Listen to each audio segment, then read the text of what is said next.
Welcome everyone to the first video of this microprocessor 8085 lecture series. In this whole course, I will give you some clear idea about what microprocessors do in gadgets. This is an introduction video where you will be familiar to some basic concepts so that in the upcoming course you don't have confusions about the very important basic terms which is needed the most to understand what microprocessors do. Later we'll focus on these digit 8085, but first we need to know what does microprocessor do in a machine. First replace gadgets with humans, okay? So suppose we as a human, when we perform some task, what do? First, we see something through our eyes. Then we think with brain. I'm really bad at art. Hope you understood. Then we reply, okay? I mean say something. Suppose it's mouth. Now, if we think the same with computers, we take input through I/O device input devices.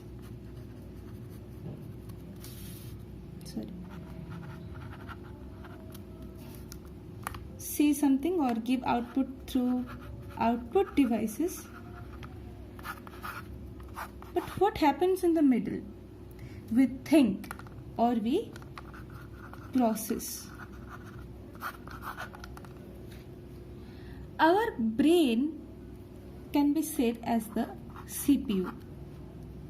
But in brain there are neurons which actually process the data, suppose say. So in CPU, when the actual processing happens, that is the processor. And then we produce some output through output devices. So what is the basic task of a microprocessor? Is to process your instruction. Okay. Now comes to computers. So computers, see, they are not humans. So we all know that within computers there are only signals. There is only 0 and 1, the high and the low voltage. Okay. So computers deal with zeros and ones, the binaries. So when it says that computer is doing some task, we can say that computers are used to execute programs. Execute programs. What are programs? Programs are set of instructions written in some prescribed languages. Okay. Now, when a human wants to interact with a machine, they need particular programs for each task. A human needs to command a machine to work according to that. But to execute any program, a processor is needed. Hence, we use MIPI. Microprocessor is called MIPI in short form. Okay. So, in this technology-driven world, every gadget has a processor inside it. Unless it will not able to process what you are saying. So microprocessors are used to process the instruction and give you output. Clear? As I told you that CPU is a whole box. There lies the motherboard. In the motherboard there is a small chip, that is the MIPI. Clear? So in execution programs, microprocessor is used. All of us uses computers, right? So there is some sort of processor. So most of us use Intel. So in maybe some of us use AMD.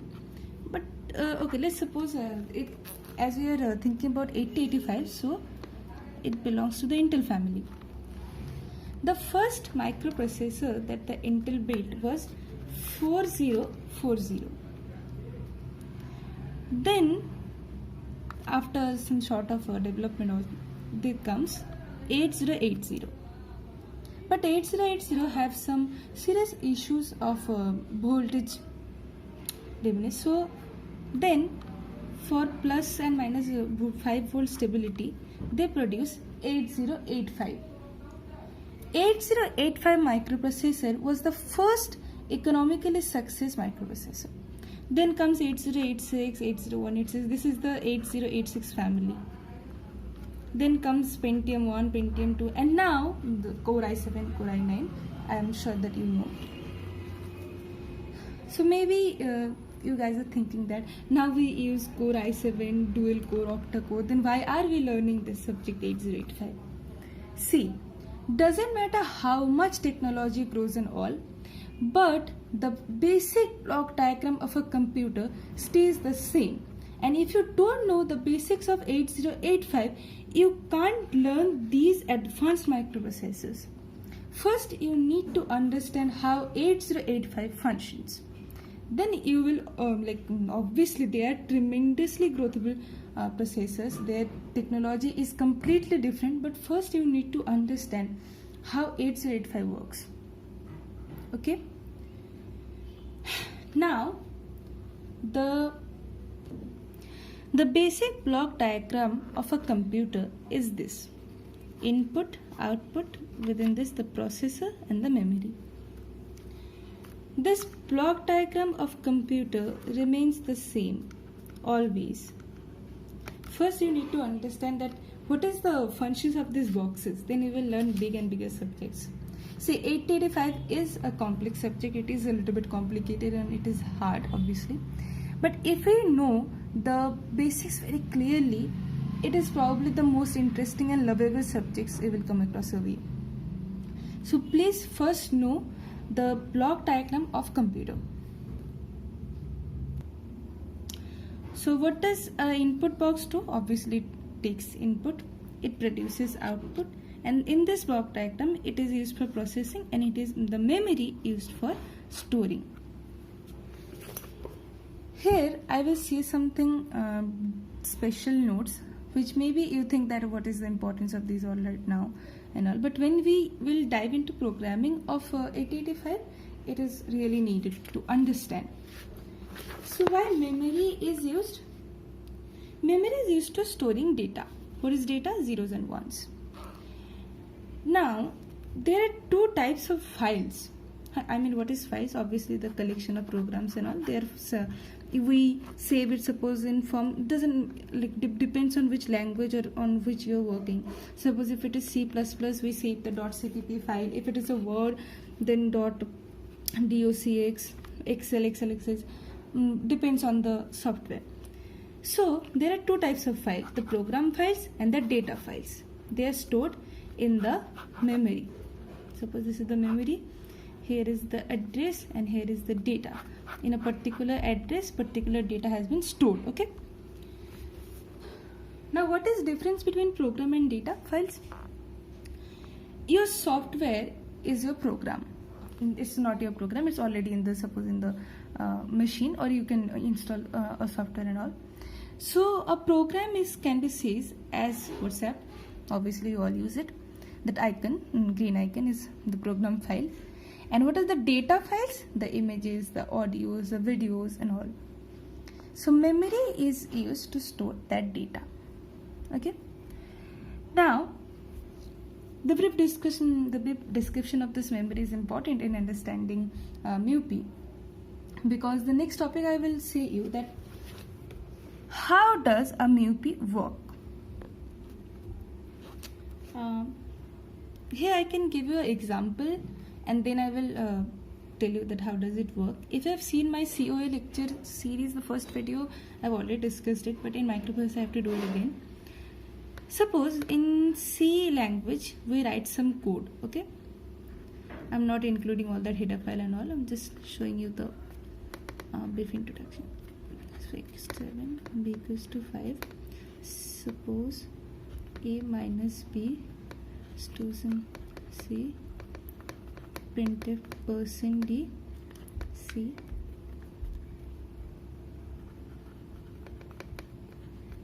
Is right. This is a program. Okay, what is a program? It may be seen as these words in front of you, because obviously I've written in C language. C is a mid-level language. This is human readable code. This code will translate it into machine level language, MLL, through a translator.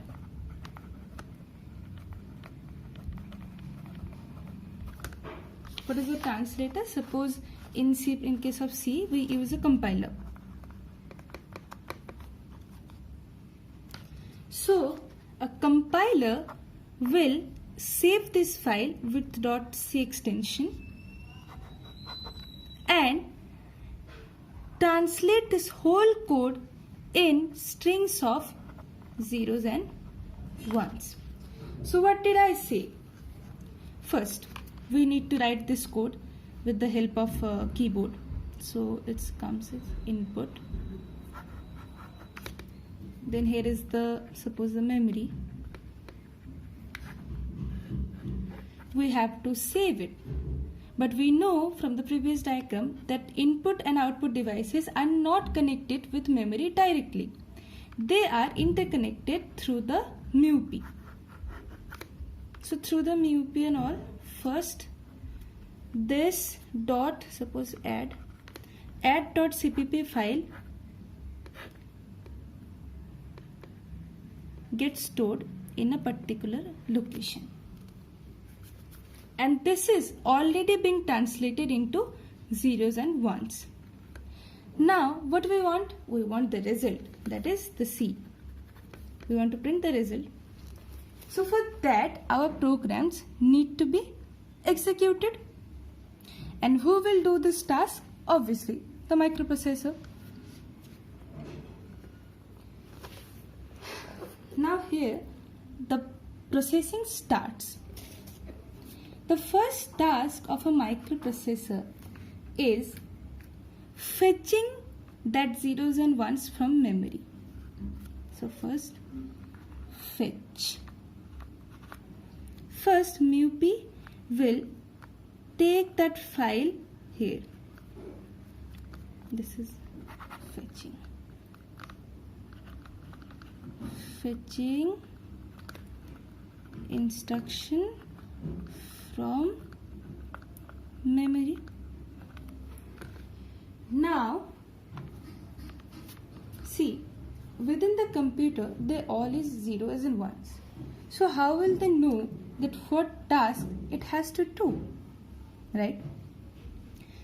Like 7 and 5, they all can be represented as zeros and ones, but we have to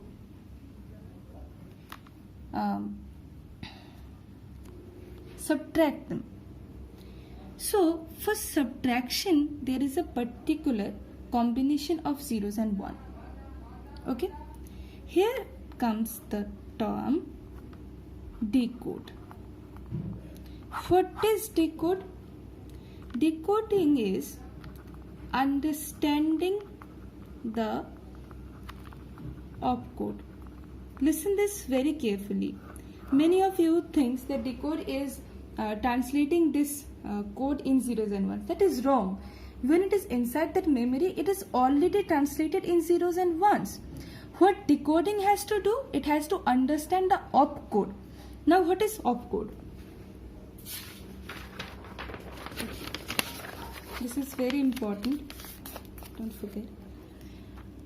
Opcode is operational code. Of course, you know that computers are used for calculations, right? We need to operate on large numbers and all. So in computers, we can perform so many tasks. So like addition, subtraction, division, multiplication. We can also know what is the remainder, the exponential, and suppose we can make a positive number of a number, a negative number of a number. So these are the certain operations that can be performed. Now, what is decoding? Decoding is understanding the opcode. So when these tasks will be performed, when this code will be performed, the mu-p will see that this is minus. So this minus is also has an equivalent binary code. Let's say suppose 1 0 1 1 0 1 1 1. Suppose 8-bit. So the computer knows that this bit means subtraction. Okay. So when this whole code is translated as zeros and ones, when the decoding part comes, this two values will be subtracted and then execution. I'm sorry for the inconvenience. The execution part comes. After the decoding, understanding the opcode, we will get the result, which is 2, and 2 can be written as 1 0 0 0 0 0 0 0. I will say you that why I'm writing, like we can deal with 4 bits, why I'm writing other 4 bits, sorry. So in that execution part, that result 2 0 0 0. Obviously computer doesn't understand 2, it understands 0s and 1. This is our result, this is the execution this gives, and now this result will be produced by the output devices. So the mu-p executes it, it stores the result at somewhere, now then fetch it and gives to the output devices, and then your monitor we will see the result 0 0 0 0 0 1 0. Clear? This is how execution process happens. I want you to know more about decoding. Decoding can be performed through decoder, and it also depends on the size of decoder. See, when computers were first invented, they are not even secondary memory, they are only primary memory. Then we have like 4 KB, 16 KB memory and all. So depending on the size of the decoder, we can perform more operations. Suppose if it is a 2-bit decoder, it will only give you 2 to the power 2 4 outputs. If it is a 3-bit decoder, it can give you 8 types of operations. So as increases the size of the decoder, it will give you other options. Suppose I am using a 3-bit decoder, so it will give me 8 outputs. Okay, so if I write 1 2 4 8, I'm sure you all know this combination: 2 3 4 5 6 7 8. Now if I'm saying this combination represents plus, this combination represents minus, this is division, this is multiplication, this is remainder, this is power, this is the positive version, this is the negative version. Now when we write some codes and suppose perform some task,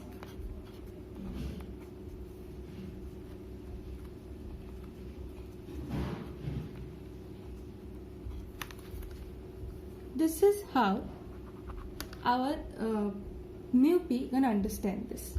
Suppose I have written this code, they all will translate it into binary code. Now the decoder will translate these special operations into these codes. The mu-p will see that code and understand that this operational code, what does it mean, and then it will execute. So what is decoding? Decoding is understanding the opcode. Clear? And after you understand, the microprocessor, after the microprocessor understand the opcode, it will comes to execution. Which again, I don't want you to get in more details in this video. but you know that there are two parts in the processor, that is the control unit and the execution unit, and obviously ALU, the arithmetic logic unit. Okay, so there are certain parts perform certain task also, and that execution unit obviously do that execute part. This is one of the main topics in microprocessor, because if we need to understand computation, we need to know hexadecimal number system, because MUP always deals with hexadecimal number system. What is this? I'm sure that we all know what is decimal number system. Decimal number starts from 0, 1, 2, 3, 4, 5, 6, 7, 8 and 9. With these 10 numbers, we can produce any kind of combinations we want. Okay. Now what is hexadecimal number systems? There are 16 numbers: 0, 1, 2, 3, 4, 5, 6, 7, 8, 9. A, B, C, D, E and F. So suppose if someone asks you that what is the largest number in a one-digit decimal number system, we can say 9. But when it comes to hexadecimal number system, it will be F. Okay. So why microprocessors use hexadecimal number systems and not decimal ones? See, what we always want to know that how to store a bit inside a memory, right? Now, when it comes to 1 bit, it doesn't matter, but when we want to store large numbers, how can we store them? Okay, why? Suppose if I write 16 in decimal number system, first I will do some easy.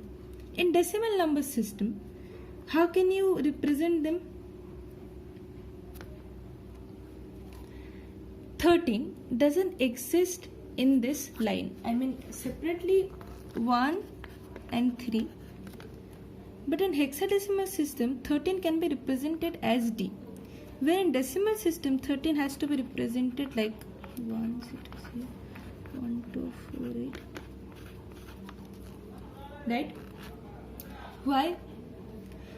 See, when it comes to decimal number system, to produce 9, 1, 2, 4, 8, we need this 4-bit combination. This 4-bit combination can totally gives you 16 combinations, right? Only in those we have only used this 10 number, these 10 digits. Then the rest 6 are just wasting the memory. So why not we produce different combinations and then assign some value to this? This is why hexadecimal number system comes into scene. See, why? Maybe this difference doesn't seem so big to you now. Like if we say, like in decimal number system, if they say that what is the largest 2-digit number in decimal, your answer will be 99.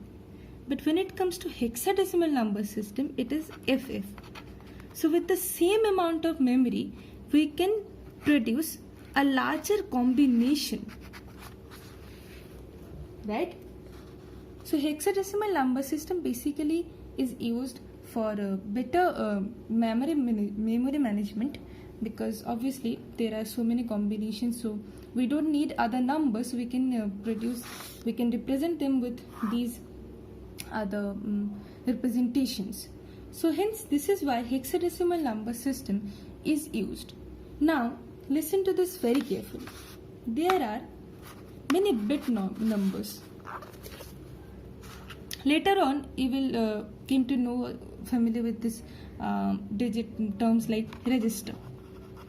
Some register will be of 8-bit, some will be of 4-bit, some will be of 16-bit. What does this actually mean? A 4-bit numbers mean there are 4 spaces When it is 8 bit, it is 114. And when it is 16 bit, there will be 16 spaces. So obviously, larger the number of bits are, the larger the number is. If someone says you that represent 0 as a 4-bit number and 16-bit number, how can we do that? Okay, 4-bit 0 will be 0 0 0 0, and a 16-bit 0 will be 0 0 0 0 0 0 0 0 0 0 0 0 0 0 0 0 0. Both are same, but the representation is different. Okay, so I hope you are clear with the hexadecimal number system. In decimal number system, it's 0 to 9, and in hexadecimal number system, it's 0 to F, to produce more number of combinations. And now the last topic, that is bus. What is bus? A bus is a set of lines used for carrying data. Why? We know that binaries, that zeros and ones, are signals. So signals can be passed through wires, right? So this is why buses are used. Buses are everywhere in the computer because you need to carry the the signals. So a set of lines to carry data are called bus. There are 3 types of bus: address bus, data bus, and control bus. Address bus is used for carrying address, data bus is used to carry data, and control bus is used to forward signals. Now, more the size of the bus, the more number of bits it can carry. If it is a 4-bit bus, which means the width 4, 0 1 1 1 0, sorry 1 1. If it is a 4-bit bus, it can carry 4 number of bits combination. If it is a 16-bit bus, it means that it can carry 16 bits simultaneously. So the size of bus doesn't mean that size of bus is not the length of a bus, but the width or the number of, please don't focus on the term width. Just remember that the size of bus means the number of bits it can carry. Clear? Now in this basic video, I want you to just introduce to 2 signals, that is read and write. On later we will know about more other operations, but now the basic 2 signals are read and write, and the buses are of 3 types: address bus, data bus, and control bus. So control bus permits the signal. So control bus gives you the signal whether it is a write signal or a read. As it is an active low signal, so this is a write bar, RT bar. The active low and active high I will tell you in a timing diagram video. But for now, just remember this. So how does buses work? We know according to the diagram that the MUP fetches the instruction from memory, the code execute, and if you have to save it, then again it goes to the memory. So there are 2 terms, read and write. Read, always think as a microprocessor. If a MUP has to read something, it means that it has to read some data from the memory. And when he has to write something, then the MUP has to write some data in the memory. Are they clear? Why? Okay, just see this with an example. Suppose there is a instruction that read data 35 from the location 1000. This is your memory. Here is the address, here is the data, it is 1000 in some location and all, and there is 35. How this can be performed? Read, so the data is already there. Okay, now first 1000, the address 100, 1000, H means hexadecimal number. Okay, I have already told you that in microprocessor it all is hexadecimal number. So first the address bus will carry the address, that is 1008. It goes at the location. The data is already there. So the control bus will permit the read signal RD bar. So this by this control bus signal, it will read the data. So the data can be written as by data bus. Clear? So first address bus, then control bus, and then data bus. Address bus goes to the address at the location 1000. Then read the data. Read means read. It's done by control bus, and the data is taken by the data bus. Now this same thing if it is happening in writing phase. In writing phase, the microprocessor is giving the data in the memory, right? So here we don't have the data, we are producing the data, but at a unique location. You already know that each instruction in the memory has a unique address. It has to be, otherwise all the instruction will messed up. There is a unique address for everything, for each variable, for each value and all. So now the if it is the example that write data 10 at location 4000. Location 4000, first address but will get the location 4000. Suppose this is here. You have the data. So the data 10. Now first comes data bus and then it is write signal. So in this manner it is address bus, data bus, and then control bus. Clear? First with the address bus we will reach the address, we have the data, so we will produce the data, and with the control signal we know that this is a write operation, so we write it. Now I hope that you understand that what is the difference between read and write. This is how write operations will done. Now these three buses are called system bus in microprocessor in that block diagram.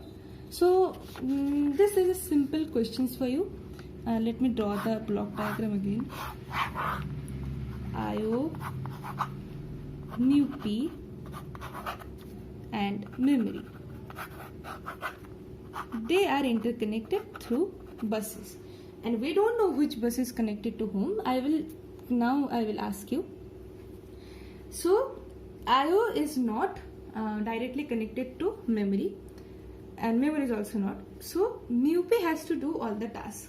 It is connected to IO, it is connected to memory, because MUP is the one who think, who process, who will give you signals. Now MUP always give the address bus, right? So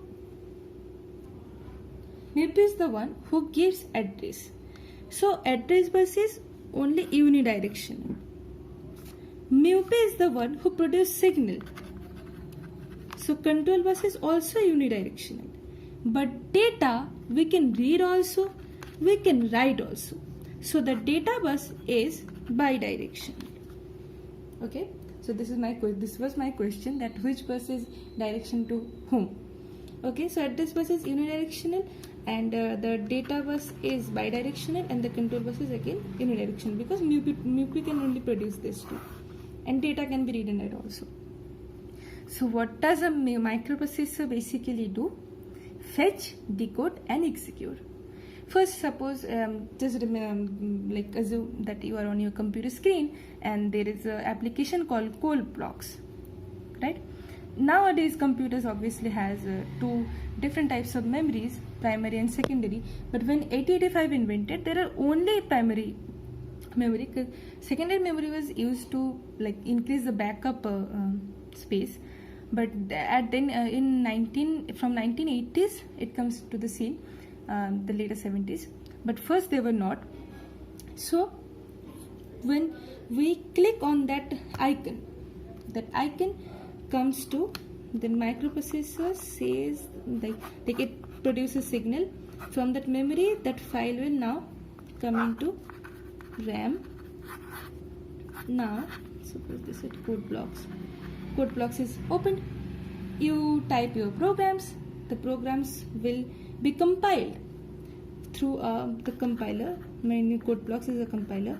So this compiler will produce it as zeros and ones. It will get stored in the memory. Now what does microprocessor has to do? Fetch that file, decode it, execute it, and gives us the output.